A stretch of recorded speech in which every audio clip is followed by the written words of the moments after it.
Muita treta, vixe, muita treta, vixe. I can feel it. Vixe, muita treta, vixe, muita treta. Eu estou sentindo uma treta.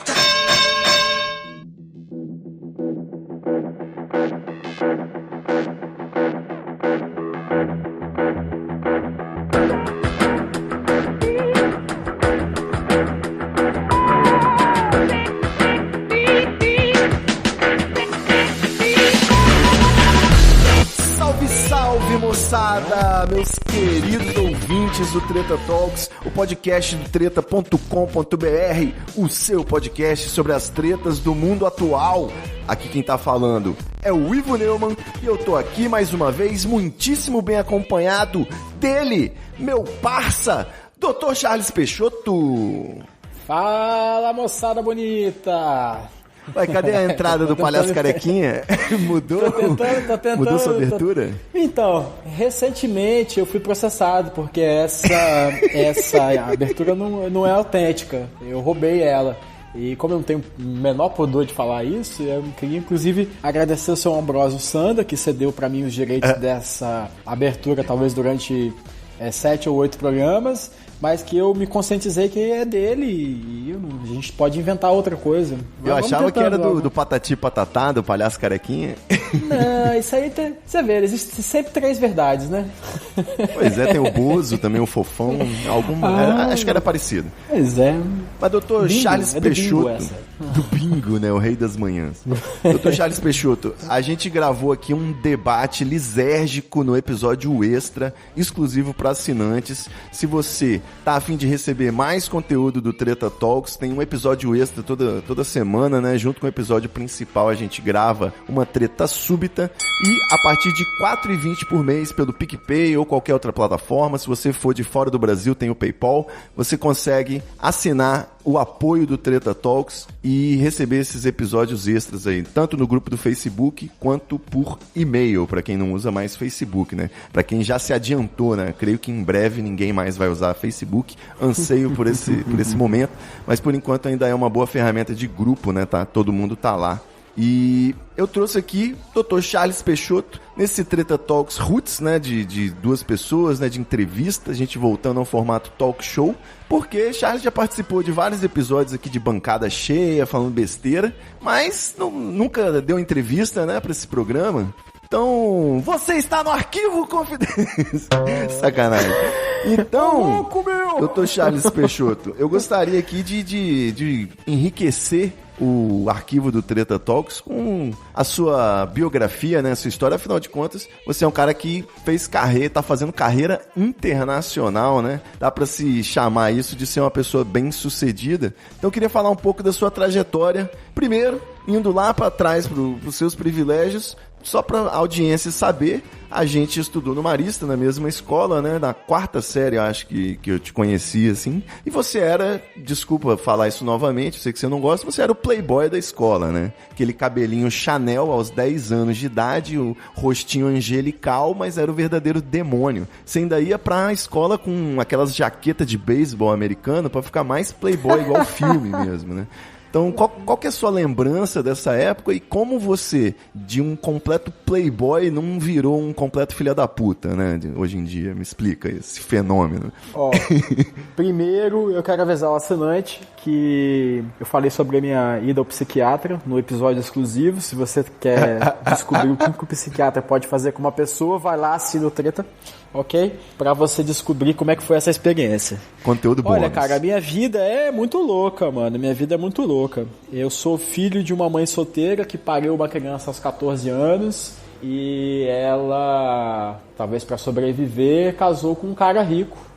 Já era crescido, né? Esse cara foi meu pai até falecer e a partir dos meus 5, 6, 7 anos a minha condição de vida mudou do angu pro caviar e foi Entendi. Ainda bem que foi naquela época, porque talvez nessa época eu não soubesse lidar com isso. Então eu saí do Nova Friburgo, interior do Rio de Janeiro, estudando escola pública, para vir para Vitória, entendeu? Mãe adolescente, sem pai, né? Mãe adolescente. Então, você pensa assim, uma criança de 5 anos, a minha mãe tinha o quê? 19? Quando eu tinha 6, minha mãe tinha 20. Então você imagina aí, você com 20 anos, uma criança de 6 anos, como é que funciona? Sabe? Sozinha no mundo, enfim. A guerreira. E com certeza.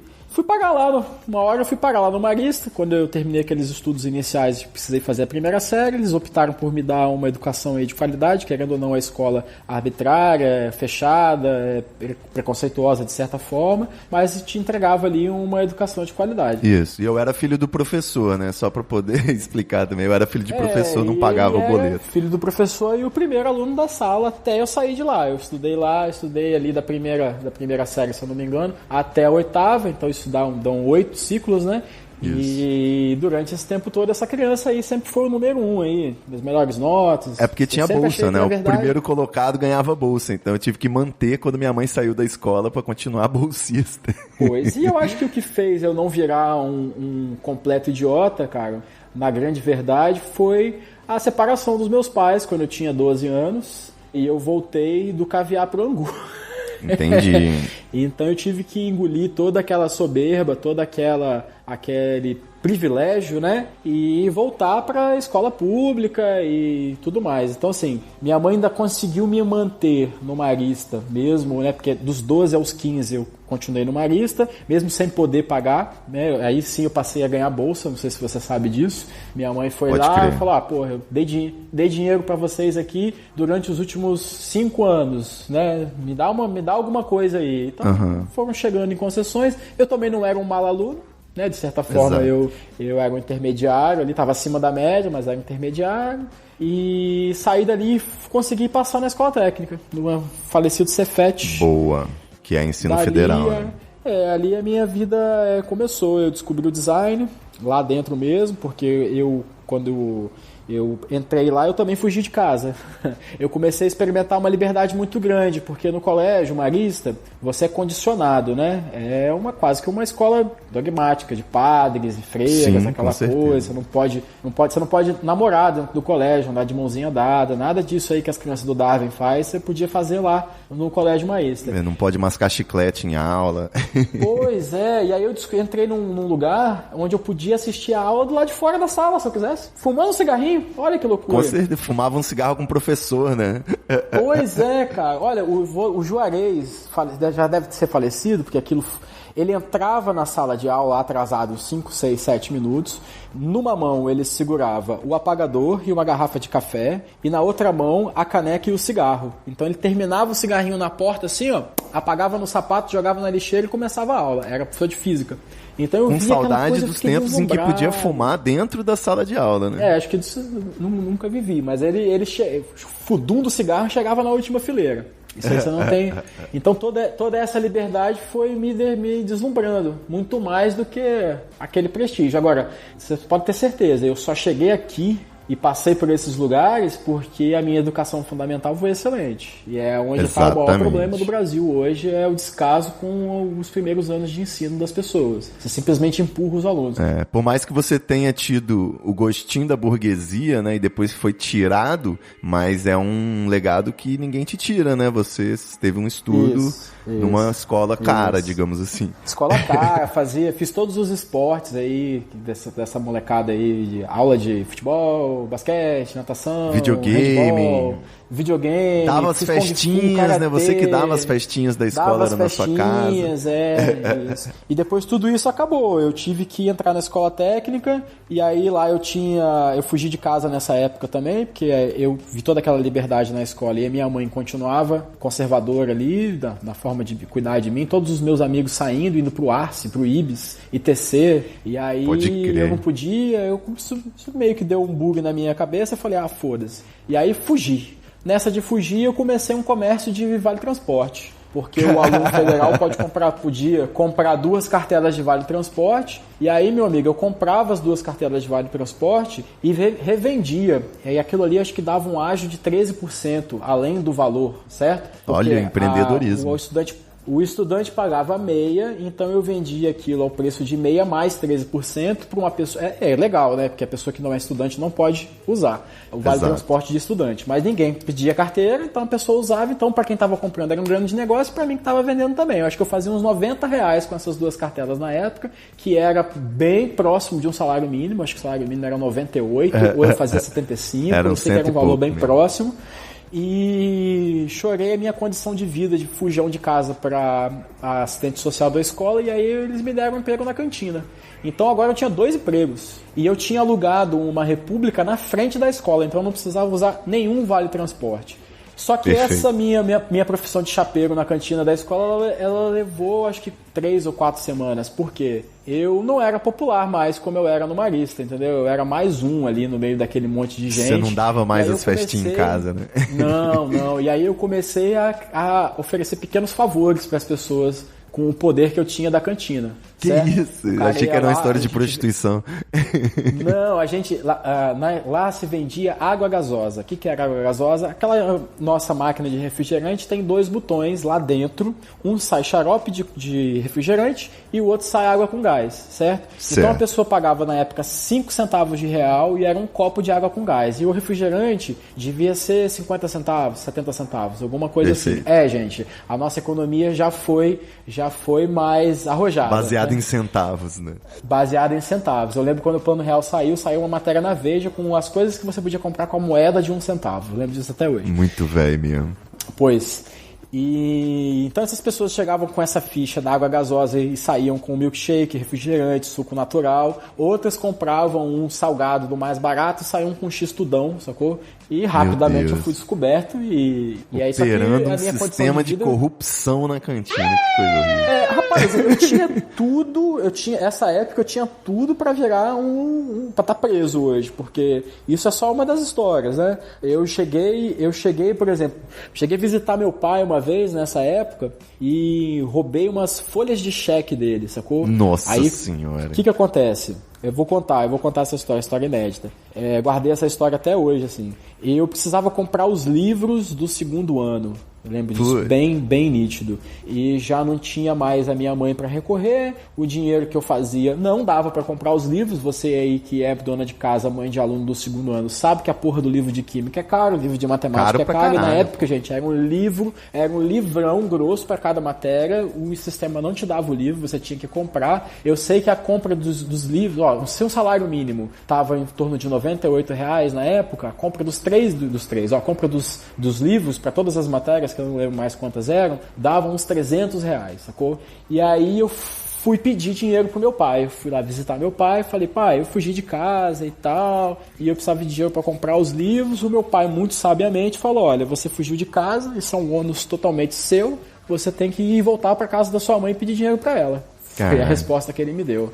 Eu, como um menino de 15 anos, não compreendi muito, 15, 16 anos, não compreendi muito bem aquela fase da minha vida. Meu pai era podre de rico, então R$300 para ele não ia fazer diferença. Fui lá, peguei o talão de cheque dele, abri assim, discretamente, desmontei o talão, tirei uma folha e o canhoto, né, para não aparecer que tá faltando uma folha, montei de novo. Fui lá, falsifiquei a assinatura dele, comprei todos os livros e entreguei o cheque dele. Como um idiota, porque na hora que o cheque chegou no banco, meu pai falou, porque na época, gente, as folhas de cheque era uma coisa muito comum e também contabilizadas. As pessoas que tinham que ter o controle daquelas folhas, porque todo mundo sabe que quando aparece um débito na conta que você não reconhece, você fala, que porra é essa? Pelo menos quem tem pouco dinheiro, né? Você fica preocupado. Agora tem gente que tem muito dinheiro que também tem esse controle e fica lá controlando centavo por centavo. Essas pessoas dão mais certo na vida. Esses ainda mais, talvez, né? Pois, e aí quando ele viu aqueles R$300, que vamos lá, gente, o salário mínimo hoje é 1.000 conto. Bate lá uma saída de 3.000 conto da sua conta bancária, que você não se lembra, e associado à folha de cheque número X, você vai olhar lá no seu canhoto da folha de cheque o que você comprou. Ele abriu o talão, cadê essa folha? Cadê o canhoto da folha? Olhou assim o canhoto o talão de cheque meio violado, foi atrás do cheque, vai no banco, o banco dá lá tem um microfilme, radiografia, contraprova, não sei. Microfilme. Te dá lá um documento, o cheque foi depositado no Instituto Federal do Espírito Santo. Caralho. foi fácil achar o idiota. Sherlock Holmes foi tranquilo. Não, é tranquilaço isso, cara. É igual clonar cartão de crédito. Você liga pro banco e eles te falam onde a compra foi feita, pô. Certo? Você já era o principal suspeito de qualquer forma, né? E qual é a conexão da escola técnica com a folha de cheque e alguém que te pediu dinheiro pra comprar livro? O Exato. idiota do Charles. Ou seja, nem esperto o menino foi. E aí eu cheguei lá e eu lembro, eu tava muito envolvido com o Grêmio, com a festa lá, se fazia a festa do estudante anual, que era um evento e tal, e aí com o negócio do lanche... Movimento estudantil. Isso, com o negócio do lanche eu me tornei uma criatura popular, então portas do movimento estudantil, da associação do Grêmio, e eu trabalhava, gente, chegava na escola técnica 6h40 da manhã, saía de lá 10 horas da noite, porque eu passava um período estudando, um período trabalhando e um período vadiando, entendeu? Lá tinha o que fazer naquele lugar. É uma então maquete da federal, né, cara? A escola técnica já é a vibe da universidade, né? Só que no segundo grau. Tava muito envolvido com aquela situação lá, com aquele estilo de vida, né? E aí eu lembro até hoje o seu Francisco Cisino, que hoje é político e tal, ele me chamou no canto, ele falou, Charles, preciso conversar com você. Quando uma pessoa fala, fulano, preciso conversar com você, você vai retrocedendo as merdas que você fez e vê qual que encaixa ali.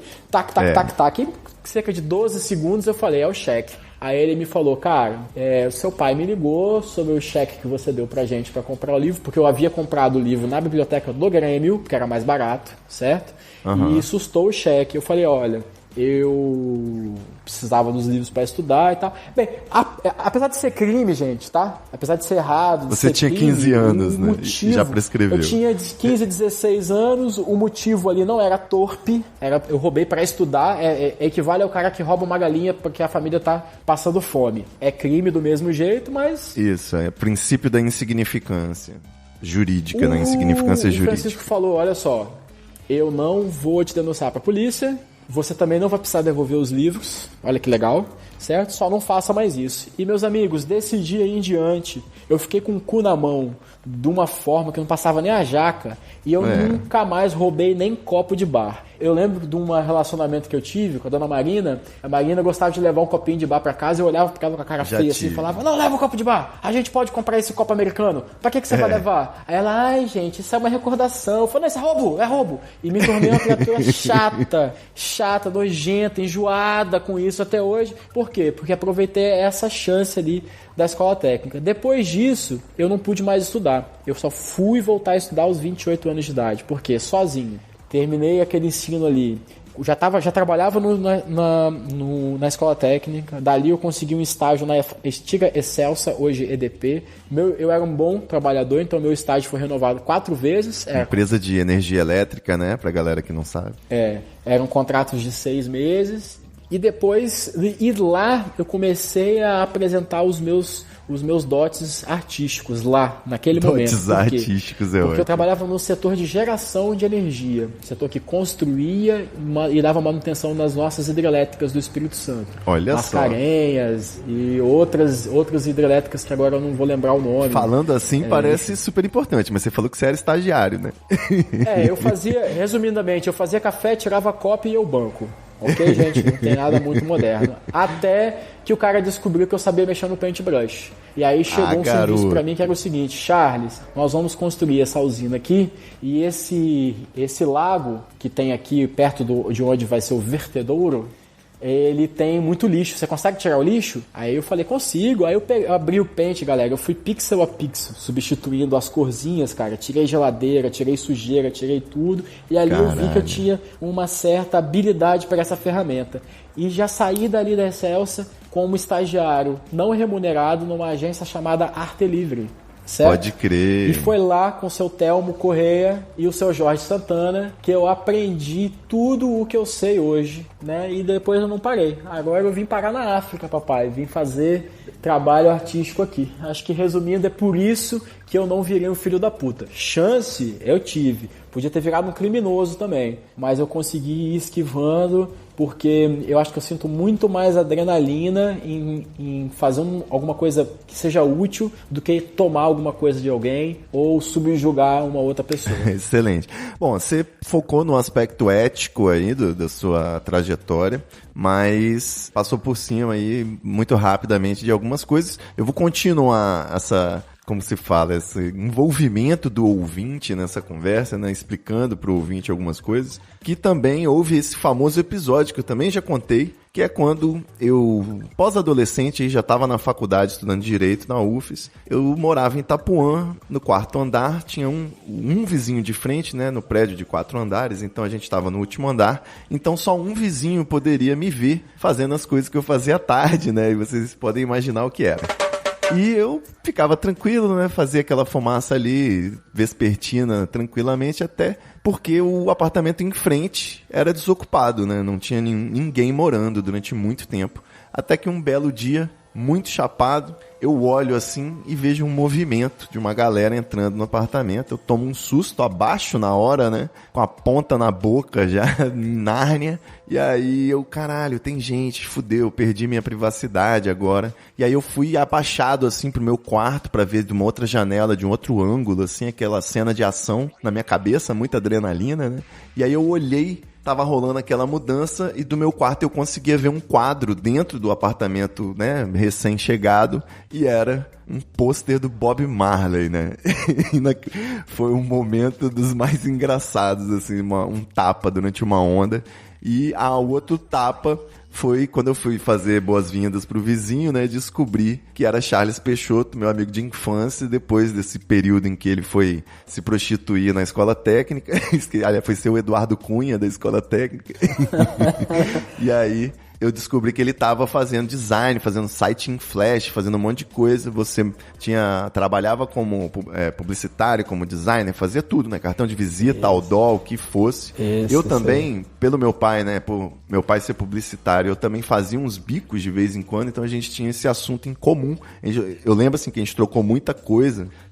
Você fez o slogan do site que eu tinha na época, e a gente trocou essa ideia aí dessa área, mas ainda evoluindo esse papo, você veio a montar a sua empresa, né, a CPID, que trabalhou como uma agência digital aqui no estado, e foi ao mesmo tempo em que você estava empreendendo e trabalhando, sempre muito, né, que você é meio workaholic, como o pessoal já deve ter percebido, você ainda fez UFES, né, você fez artes na UFES, e com essa graduação você botou no seu LinkedIn e conseguiu fazer essa vaga, né, que é muito importante aí na maior empresa de alimentos, né, de distribuição de Angola, né, e com atuação na África toda. FMCG maior da África. FMCG. De Angola, Explica aí pra galera, assim, porque hoje em dia a gente com certeza vai ter mais histórias de frustração no empreendedorismo do que de sucesso, né? E as histórias de sucesso tem sempre a ver com ter essa grana do papai.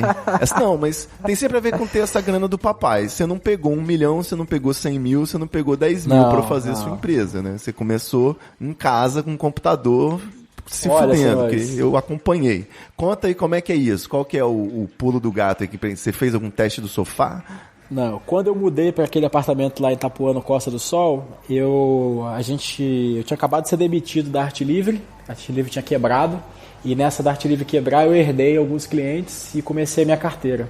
Olha aí, rapaz. Trabalhava ali aqueles clientes de oportunidade, abria para outros, então comecei a trabalhar. Gente, o computador que eu tinha na época era uma placa-mãe e uma fonte que funcionava dentro de uma caixa de sapato, porque nem gabinete eu tinha. Meu gabinete tinha dado algum problema, não estava dando para usar, então eu montei meio que dentro do guarda-roupa assim, as peças, e até poder comprar um gabinete, um monitorzão de tubo, uma coisa assim, que era o que eu consegui, sacou? E ia fazendo os trabalhos ali, descobri o Flash, fazia os sites né, na época, passei pela época do CD-ROM, passei pela época da Web Designer. Eu lembro muito de um cliente, vou falar o nome dele aqui, chama Soterra, Terraplanagem. Eu fui lá vender um site para ele e ele me falou com todas as letras que jamais existiria um computador na casa de cada pessoa. Que esse mercado visionário, né? Era como o long CD, long play disc, eu não lembro. Não sei se vocês sabem, quando surgiu o CD, o nosso compact disc, surgiu também o CDzão, que era como se fosse um LP, só que com a mesma cor, né? Não sei qual tecnologia que aquilo usava, mas aquilo não funcionou, aquilo não foi para frente. Como várias tecnologias que nós vimos, Zip Drive também durou pouco tempo, e Orkut, várias coisas não Zip foram pra Drive frente. travou vários computadores na minha vida, meu amigo. Deus me livre. Você nem fala esse nome aqui na minha presença. Ele achava que a internet como a gente conhece hoje, a visita aos websites, era uma coisa que não ia, que era muito complexo, era caro. Porque computador era caro, gente, pra ter, né, essas coisas. E dali Era o preço de um automóvel barato. Senhores, eu contabilizo todos os centavos que eu ganhei e gastei na minha vida desde 2006. Cada centavo eles estão numa planilha, então eu consigo ter um gráfico de quanto dinheiro eu ganhei na minha vida até hoje. Caralho. E isso me ajudou muito a não desperdiçar a grana, a salvar a grana, porque uma coisa que essa galera rica fala assim, não, pobre tem que guardar dinheiro, e porque fica fudido porque não guarda. Eu posso dizer assim, em parte é verdade. Em parte, tipo assim, 90% não tem como guardar, não tem mesmo, porque você não ganha nem o suficiente para você sobreviver naquele dia, certo? Mas se você tem como guardar R$5 por dia, no final do ano tu faz a viagem para Bahia, papai, sacou? Então era mais ou menos nessa onda, eu guardava centavos, eu tomava medidas na minha vida para não ter desperdício. Por exemplo, eu parei de andar com dinheiro por volta de 2007, 2008, porque dinheiro virava troco, virava moeda e ninguém valoriza moeda. Dinheiro na mão é vendaval, né? Ninguém valoriza moeda. As pessoas esquecem moedas, perdem moedas. Então, assim, antes eu já colocava todas as moedas num cofre. Depois eu passei a não ter moeda. E isso aí foi muito interessante, porque o dinheiro estava sempre quebrado e nunca desperdiçado. E eu pegava esses centavinhos quebrados e jogava para uma poupança, para uma outra conta. E o maior segredo de todos é não gastar mais do que você ganha. Então, se eu tinha um orçamento de R$200 no mês, eu tinha que ter uma vida que coubesse dentro daqueles R$200 e eu pudesse guardar os meus R$5 por mês ainda, entendeu? Então eu não bebia, eu não fumava, eu não ia pra clube, eu não comprava roupa, eu não fazia porra nenhuma. Eu fazia o que muita gente humilde hoje faz, que é sobreviver. Mas eu sempre tive um olhinho lá na frente nas possibilidades. E, gente, eu vendia publicidade. Publicidade é imagem. Então, assim, de certa forma, eu tinha que estar bem apresentado para poder... sabe? Hoje não. Hoje eu vou no cliente descalço, cabeludo, sacou? E fedendo, porque o cara que me contrata hoje, ele tá mais interessado no meu trabalho. Agora, a pessoa que está emergindo no mercado, está chegando no mercado, ela ainda precisa mostrar o seu valor. Ela ainda precisa de uma primeira impressão, sacou? Tudo bem. Tem que se vestir de Faria Limer, né? Pelo menos. Tem pessoas que têm péssimas impressões. Então eu vou contar aqui. Eu tive 2 sapatos durante muito tempo da minha vida. Só 2 sapatos, certo? Durante muito tempo eu tive um só, um sapato e um chinelo. Eu devia ter uma calça jeans e uma calça de alfaiataria dessa da C&A bem barata e umas 5 camisas de manga. E era só isso. Então a galera Você tá descrevendo meu guarda-roupa, pô. Eu sou minimalista com roupa. A galera chamava pra jogar bola, mano. Eu falava assim, vou jogar bola como? Se eu não tenho um sapato, um tênis. Porra, tênis, mano. Eu não tinha um tênis, galera. Sacou? Vou pegar dinheiro e investir num tênis. O que isso vai me retornar? Ah, lazer. Lazer vai jogar bola descalço na praia, rapaz. Ou no campo de várzea, onde for. Você não precisa mostrar nada pra ninguém, sacou? Não é bem assim que funciona. Charles, rapidinho. Eu quero só fazer um disclaimer aqui pro ouvinte, que é o seguinte. Você falou do seu local de fala, né? Vale lembrar que você é branco, hétero e teve uma educação maravilhosa. Então, nem todo mundo tem a oportunidade, né, de guardar... não tem oportunidade de guardar esses R$5 por dia. Ninguém, E, além do mais... eu falei isso. Tem que se medir... Peraí, eu já falei pra você também que tem que se medir que você é diagnosticado por mim. Eu tenho o CRM do... Como é que é aquela série? House. Grey's Anatomy. Do House, Dr. E House. eu diagnostiquei que você é workaholic, meu amigo. Nem todo mundo também tem esse prazer em trabalhar, conquistar e etc. E eu tenho certeza também que o lance da planilha, né, de você anotar os centavos, que eu sempre fiquei impressionado. Você dava uma semana, você falava assim, olha, fiquei faltando te dar 18 centavos daquele dia. Pelo amor de Deus, Charles, 18 centavos? Ele, não, eu anotei na minha planilha. Então, acho que tem a ver também com essa fase de dificuldade de vender vale transporte, né, com certeza. Exatamente, amigo. Então, assim, a qualquer momento na minha vida que alguma coisa tenha melhorado, isso jamais vai superar da onde eu vim, sacou? Independente da onde eu vou, porque como eu já fui rico, fui pobre, fui rico, fui pobre. Gente, eu também já fui rico com a CPID, rico não, né? Cheguei a ter um escritório nele do Boi, não sei se isso significa muito, mas assim, olha, a CPID aí já me deu resultados maravilhosos e a CPID também já me fudeu, porra, já me quebrou, sacou? Já, pô, tipo, 2 anos antes de eu vir pra cá, acho que há 4 anos atrás, eu tava na merda, sacou? Eu tava na merda, eu tinha que levantar ali, eu de repente no intervalo de 4 meses, eu perdi todos os clientes da agência, tive que mandar as pessoas embora, fiquei devendo funcionário, e eu tipo vi, assim, eu tava lá. Eu tenho muita sorte que as pessoas que trabalhavam comigo não me processaram, porque elas tinham direito, sacou? E aí, enfim, mas eu nunca desisti, aí depois disso... Continuei trabalhando e o mercado melhorou e tal. E aí quando eu tava bem de novo, gente, antes de eu vir pra cá, eu tava passeando, tinha conseguido voltar a passear pelo mundo, viajar, Europa, essas coisas assim. Eu tava já de novo num patamar bom, num patamar legal. E aí eu tive uma oportunidade de mudar para um lugar onde eu jamais tive da minha vida, uma posição onde eu jamais tive na minha vida. O que, assim, de novo mudou daquele vinho de R$30 pro vinho de R$300, sacou? Um negócio assim, tava bom, ficou melhor ainda. Essas coisas nunca acontecem sozinhas, por isso assim, você tem que ser honesto, íntegro, deixar boas impressões, independente da primeira. É mais importante você deixar a última impressão boa do que a primeira. Olha, porque essa última impressão é que vai te abrir portas, é aquele cara que teve aquele último contato com você.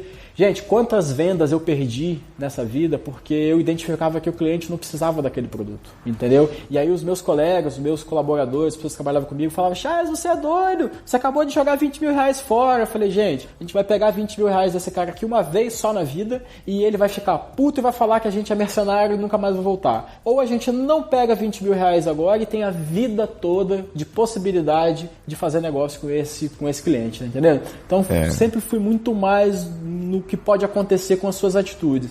E uma das coisas que aconteceu foi uma das pessoas que trabalhou comigo durante uma boa fase aí da CPID, veio para a África, descobriu um mercado, identificou uma estratégia aqui que tinha meu perfil, falou do meu nome para algumas pessoas, o headhunter da empresa foi, me caçou, eu fiz todos os testes, o meu currículo é uma merda, se fosse depender do meu currículo, eu não estaria aqui, eu não tenho MBA, PhD, pós-graduação, eu sou professor de arte formado na UFS, certo? Eu me formei em 2014, para ficar bem claro aqui, assim. Então eu nem tinha diploma quando eles me contrataram. Mas você tinha portfólio, né, Charles? Mas eu tinha portfólio e argumento, né, cara? Então, assim, eu tenho muito mais experiência do que comprovação acadêmica. E aí, na hora de fazer os testes, na hora da conversa... Gente, entrevista, você ganha a entrevista na conversa, sacou? Se a pessoa conseguiu te selecionar e ela quer conversar com você, você já tem metade do caminho andado. Exato. Você já tem 50% de chance ali de ser contratado, porque você já saiu de uma peneira.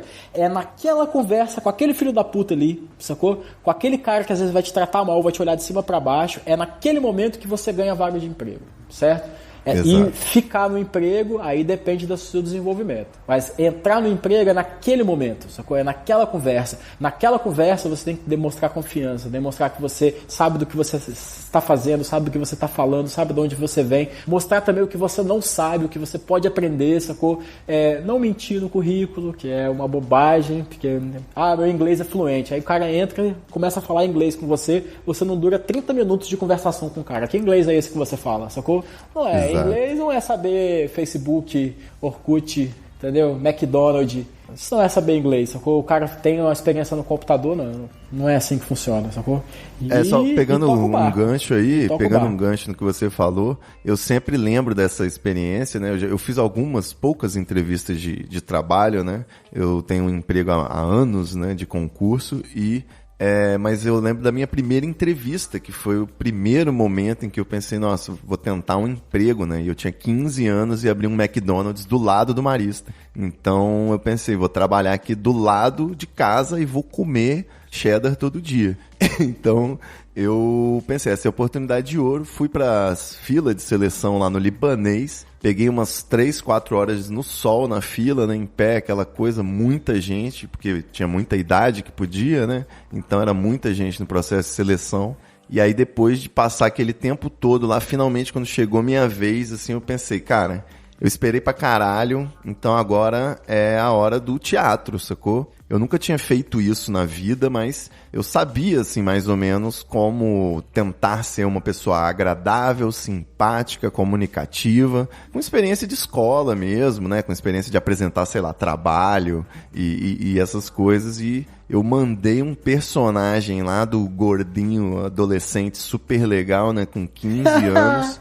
E o cara me falou assim, olha, nem tem mais vaga pra 15 anos, mas eu vou ter que te mandar pra segunda fase, porque você realmente mandou bem aqui na entrevista. Então eu me senti vitorioso, sendo que foi só uma questão de atitude naquele momento ali, de partir pro tudo ou nada, muito consciente, e não ficar nervoso, cara, né? Isso é importante também. Não ficar nervoso, porque se não der, não deu também, foda-se, tá ligado? Eu tinha essa oportunidade, né, de pensar assim. E assim, uma maioria extrema das pessoas chegam ali com um preparo psicológico, com um currículo acadêmico, mas não conseguem conversar. Não que elas não saibam, elas não sabem por onde começar, entendeu? Elas não sabem como agir. E tem um outro caso também, tem por exemplo, uma das crises financeiras que eu tive ainda lá em Itapuã, quando a gente morava ali, começou a chegar ali os aluguéis, condomínio, água, eu já tava tipo 3, 4 meses com essas paradas atrasadas que eu não tava conseguindo levantar, né? Uma vez que você vira autônomo, amigo, é o seguinte, um dia com 10 mil reais no bolso e outro dia sai nada, sacou? Então você tem que conseguir segurar. Aí os clientes começam a atrasar, você começa a se fuder, porque você fez uns planos aí que já não vão, e aí você começa a aprender a não contar com o ovo dentro da galinha, sacou? E aí o que acontece? Eu falei assim, não, eu vou ter que procurar um emprego. Não é possível, cara. Não tá dando certo esse negócio de design, eu vou ter que procurar um emprego. Aí fui na rede Autobem. E nem sabia que a rede Autobem era do seu Rui e do nosso amigo aí. E uma rede de lojas de conveniência e postos de gasolina. Postos de gasolina. Aí eu fui lá, entreguei meu currículo na mão do seu Rui abriu assim, o envelope na hora. Porque, de novo, gente, eu sei conversar. Eu cheguei e ele me deu atenção e eu consegui cativar a atenção dele. Fiz ele ver o currículo lá na hora, não porque eu pedi, mas porque ele ficou curioso com a minha conversa, tá entendendo? Exato. E ele olhou, estudou na mesma escola que meu filho. Quem é esse moleque falador, né? Estudou na mesma escola que meu filho, tá pedindo emprego de frentista. O seu Rui falou o seguinte, olha menino, eu vou te fazer um favor agora de não te empregar aqui, sacou? Você tem condições de arrumar um trabalho muito melhor que esse. Entendeu? Boa. Tenta se nivelar por cima, nunca tenta se nivelar por baixo. De novo, muito parecido com o que aconteceu no meu pai no dia do livro, só que dessa vez eu não roubei ninguém. Fiquei muito puto, falei, porra, filho da puta. Gente, esse cara virou meu cliente anos depois, foi meu cliente durante um tempo. O nosso amigo aí, Ivo Neumann, teve o prazer de trabalhar a mesma conta junto comigo. A gente fez várias brincadeiras legais na rede social dessa hashtag postinho. No caminho do Autobem. E era isso, Posto Ipiranga, era um Posto Ipiranga, né? Acho que a maioria são postos Ipiranga. Bons tempos. E assim, o cara viu ali um potencial que nem eu reconhecia e ele não me deu emprego, porque a vaga era aquém da minha capacidade. Só que eu tava, gente, tão desesperado, que eu precisava de alguma coisa. Arrumei um emprego como propagandista da 3M depois, numa loja de material cirúrgico. Eu ia nos hospitais levar produtos para o departamento de compras conhecer. Então eu chegava lá, abria a caixa do estetoscópio, mostrava tudo que ele fazia, demonstrador. Isso, propagandista que chama, sacou? Uhum. Só que eu não vendia, mano, porque o chefe queria que eu vendesse ali na hora, junto. Eu não tinha essa competência na hora de empurrar a venda. Até hoje eu não tenho, né? Não sou um vendedor. Eu não sou um vendedor. Eu sou um cara do atendimento, mas vendedor eu não sou. Vendedor é o cara que te vende uma Hilux e você tem R$1 no bolso e você assume lá uma dívida. Vendedor é o maluco da renda que faz você fazer um cartão de crédito sem comprovante de renda, sacou? Então é mais ou menos isso.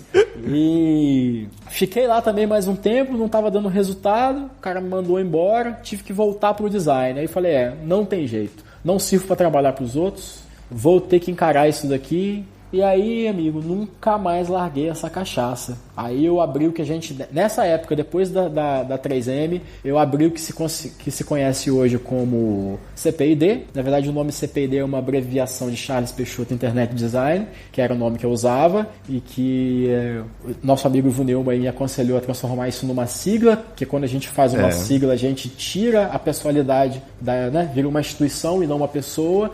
Pessoa física vira PJ, exatamente. Isso. Mais tarde, na reformulação da imagem da CPID, na outra oportunidade que esse sujeito teve de dividir comigo algum trabalho, ele transformou CPID, que era Charles Peixoto Internet Design, em comunicação, publicidade e inteligência digital. Olha que cara brilhante, mano. E tá lá até hoje, se você entrar lá, cpid.com.br. É retroplanejamento, Rogerinho. Comunicação, publicidade, internet e inteligência digital. Inteligência digital. Então, se você digitar lá cpid.com.br, você vai ver meu portfólio até mais ou menos 2014, 2015, com esse nome. Tá lá, eu mantenho ele funcional ainda, porque nunca se sabe, né, mano? Hoje a gente tá bem, amanhã pode dar uma crise aí, tipo um vírus internacional, uma queda né? brusca do dólar e alguém do petróleo, né? E aí alguém me manda embora, o que eu vou ter que fazer? Botar meu violão na sacola e voltar pro design, que é o que eu sei fazer, né, amigo? Infelizmente. Exatamente. Essa é a vida. Esse conselho do empreendedorismo, né? Quando o freelancer se joga como uma empresa, né? Ele assume a primeira pessoa do plural, não sei como é que é o nome, majestoso. Tem um negócio assim, que é quando você, ao invés de falar eu, né? Você fala pro cliente, eu estou mandando, eu estou analisando. Você fala nós, né? Nós da nossa empresa. Nossa então, empresa, tem que começar em algum lugar, né? E hoje em dia, com tudo digital, acho que dá pra você começar blefando, né? Não, e aí, olha só. Enfim. Atualmente, eu tô do outro lado. Tô do lado da pessoa que compra a mídia da agência. Do outro lado do balcão, né, meu garoto? Eu sou cliente agora, sacou? Então o que acontece? Eu descobri vários macetes, várias coisas que eu fazia errado, várias posturas que se um dia eu voltar para esse mercado isso vai ser corrigido. A primeira, galera, é benchmark. Benchmark é muito importante. Quanto custa o serviço que você vende? O serviço que você custa tem um valor médio de mercado. Se você vende muito abaixo, você não tem credibilidade. Se você vende muito acima, o que esse cara tem de especial? Ele olhou, não encontrou nada, é um pilantra. Tá entendendo? Exatamente. Você tem que conseguir encontrar mais ou menos o custo real do seu produto no mercado. E aí você vende. Aí você recebeu 5 propostas. 3 tem um valor aproximadamente a 3 mil, 2.900, 3 mil, 3.200. Uma é R$700. Aí você fala, não, esse cara não vai me entregar. A outra o cara quer 10 mil reais. Não, esse cara é louco, entendeu? E aí o cliente fica com uma daquelas de 3 mil reais. E aí sim que o atendimento vai fazer a diferença, né? E outras coisas. É lógico que eu tô falando de primeiro contato. Depois que você estabelece uma relação com a agência é foda, entendeu? A agência te vende o primeiro a 3 mil reais, o segundo a 3.500. Lá no 10º você já tá pagando 100 mil reais sem saber, porque você só manda fazer, você não pergunta o preço. A agência é filha da puta. Certo. Exatamente. Falo pra caralho. Tem mais então, perguntas? doutor Charles Peixoto, eu não sei nem se eu posso tocar nesse assunto, não, mas pro pessoal aí entender, eu acho até que esse episódio pode se chamar Altos e Baixos, né? Você falar sobre a loucura de uma hora tá por cima, outra hora tá por baixo, de certa forma, e o que é a consistência, né, que você deve manter, digamos assim. E acho que dá para mencionar. Como se dá bem na entrevista de emprego, acho que dá mais audiência. Dá mais audiência, né? Vou submeter aí para o meu time de benchmarking depois.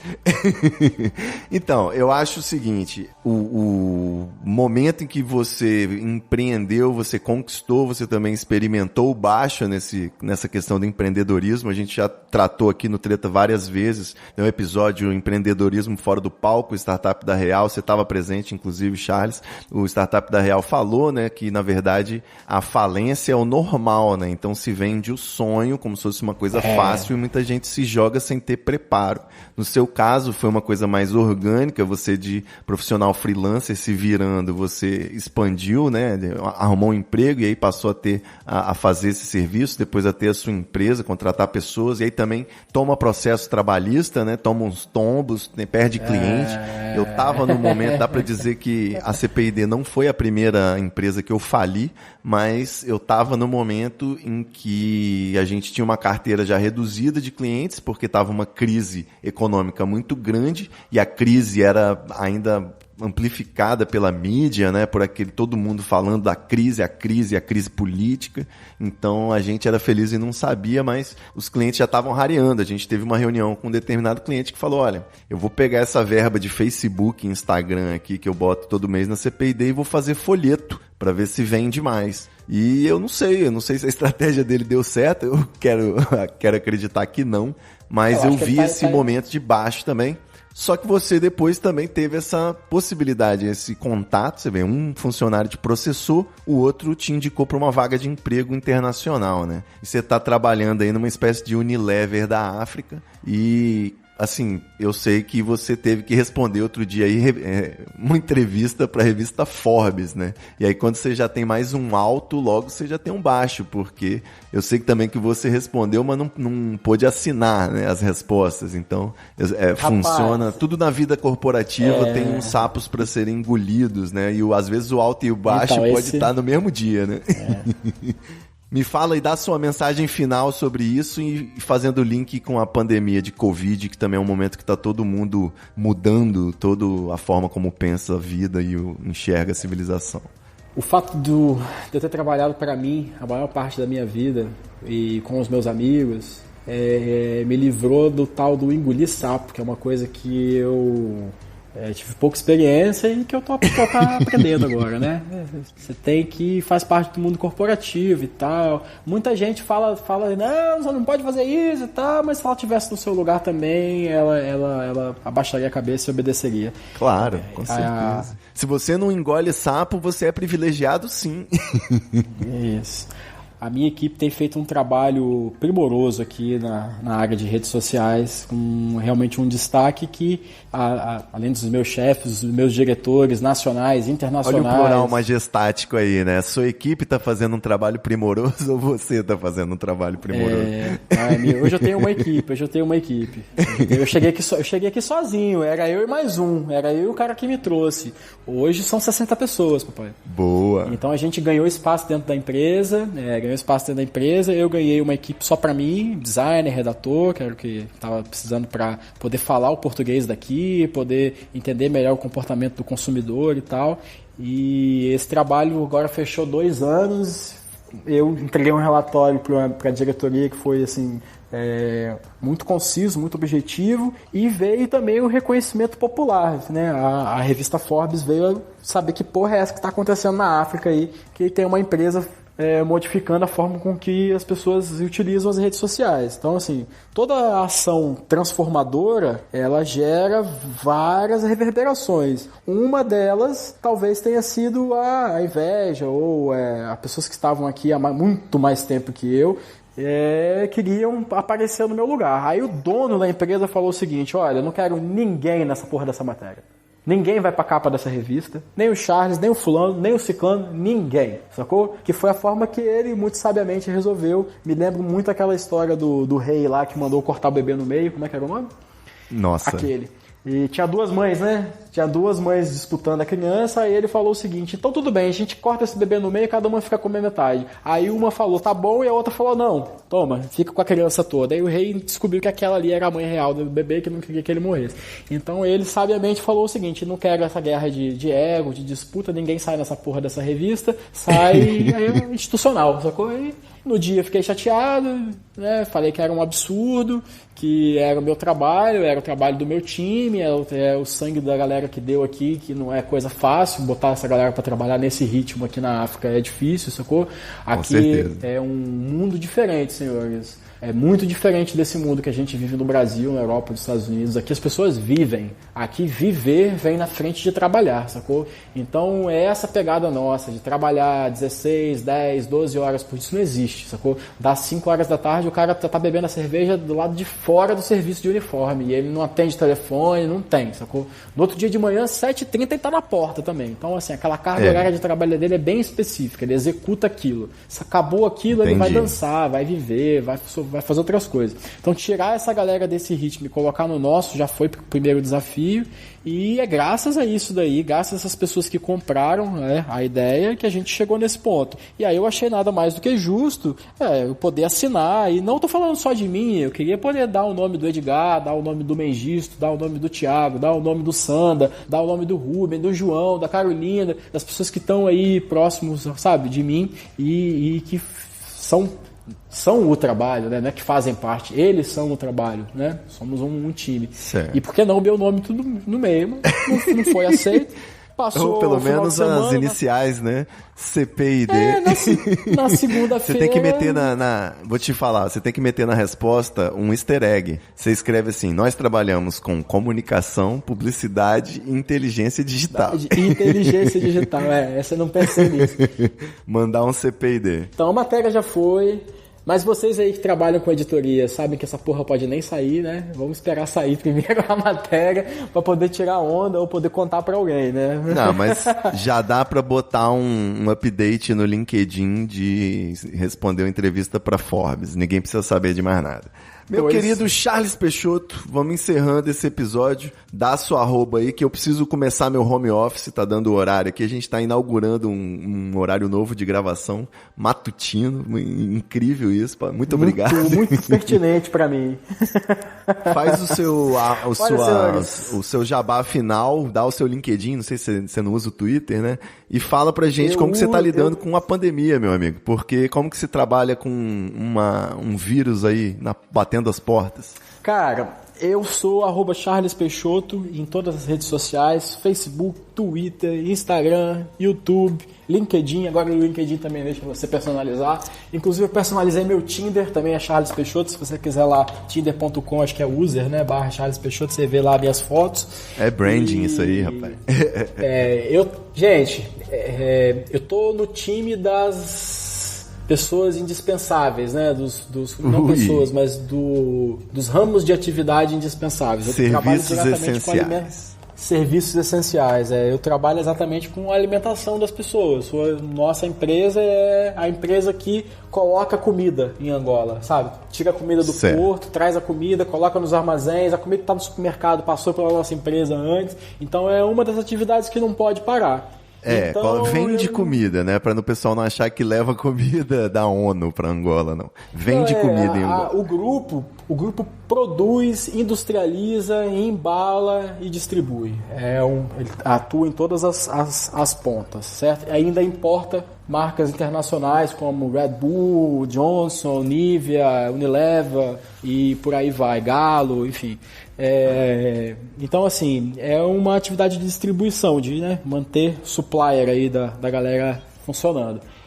Hoje, acho que a maior diferença que tem daqui para o Brasil é que a população aqui obedece. Então, se o governo fala que é para ficar em casa, as pessoas ficam em casa, mesmo que elas saiam no bairro, assim, sabe? Porque não tem como, ainda mais as pessoas mais carentes, mais humildes, é difícil, a pessoa faz o dinheiro do dia, é o mesmo problema daí. Tem medo, né? Tem mais medo, mais noção do perigo, eu acho, né? Isso. Mas você vê a cidade parada, vazia, um grande marasmo, parece que é domingo eterno, e eu saio para trabalhar todos os dias de manhã. Às vezes eu consigo ficar uns dias em casa, saio de máscara e tal. Tava saindo até de luva, mandaram eu tirar a luva. E é isso. Aqui acho que são 45 casos até agora, por conta desse isolamento ditatorial, na verdade, né? Não sei se vocês sabem, mas esse país aqui é uma democracia disfarçada. Comunista, né? Ditadura comunista. Aqui no Brasil também os governadores comunistas estão fechando o nosso comércio. Isso.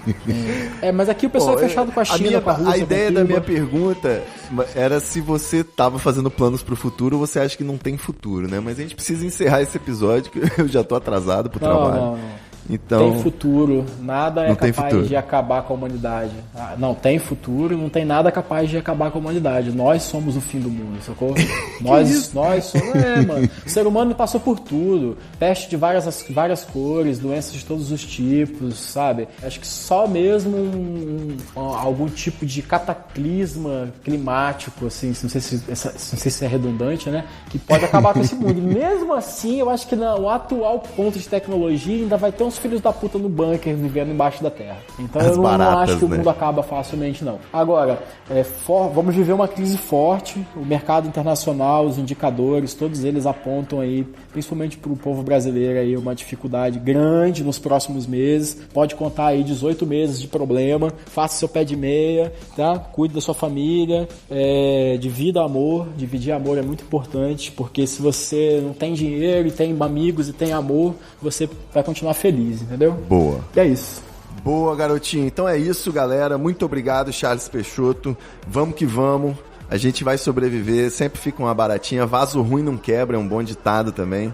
Vamos ser mais tolerantes também com as outras pessoas, né? Eu tenho o meu ditado agora, minha bio do meu novo Twitter, @ivonoia. Cada um chora por onde sente saudade. Então tenha isso em mente, que as pessoas sentem as coisas de formas diferentes, né? Tem que saber isso. Autoconhecimento e também entender que o outro é outro. Não é isso? Tá certo. Vamos que vamos e até semana que vem. Valeu, beijos pra África e é nóis. Obrigado. You need fooling, baby, I'm not fooling. I'm gonna take you back to schooling. Way down inside, honey, you need. Wanna give you my love. You've been fooling, baby, I've been fooling. All the good time, baby, I've been misusing. Way, way down inside, I'm gonna give you my love. I'm gonna give you every inch of my love. I'm gonna give you my love. Muita treta, vixe, muita treta, vixe. I can feel it. Muita treta, vixe, muita treta. Eu estou sentindo uma treta.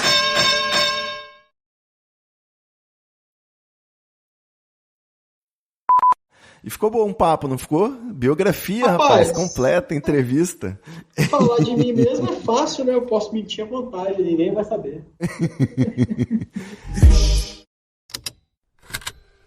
Estalo Podcasts.